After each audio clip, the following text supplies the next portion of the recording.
ఖచ్చితంగా మా తాలూకా గిరిజన ఐక్యత ఏంటంటే దీని ద్వారా ఓటించి మా తాలూకా ఐక్యతను మేము చాటుకుంటాం.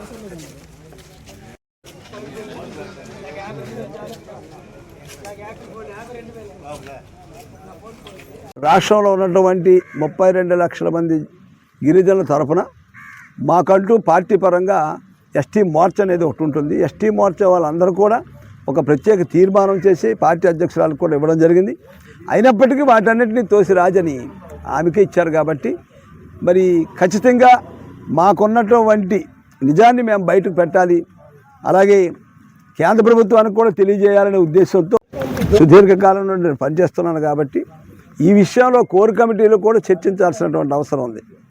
కోర్ కమిటీలో చర్చించడం కానీ మరి అలాగే మరి ఏకపక్ష నిర్ణయంతో ఆమె చేశారని మేము భావిస్తున్నాం.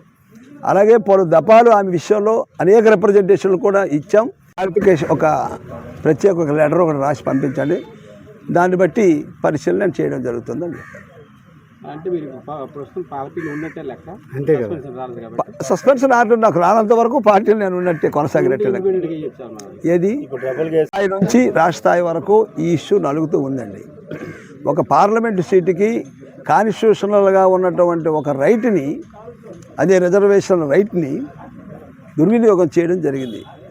అది రాష్ట్ర పార్టీ అధ్యక్షురాలు పురంధేశ్వరి మేడం గారి ద్వారా ఈ రికమెండేషన్ ద్వారా మాత్రమే కేంద్ర పార్టీ ఆమెకు సీట్ ఇవ్వడం జరిగింది. అది తప్పు అని చెప్పేసి దాదాపు 1 year బ్యాక్ నుంచి కూడా మేము సంబంధించినంత వరకు నాకైతే ఏ నోటీసు రాలేదు. ఆ నోటీసుపై నా స్పందన కూడా వాళ్ళు తీసుకోవాలి.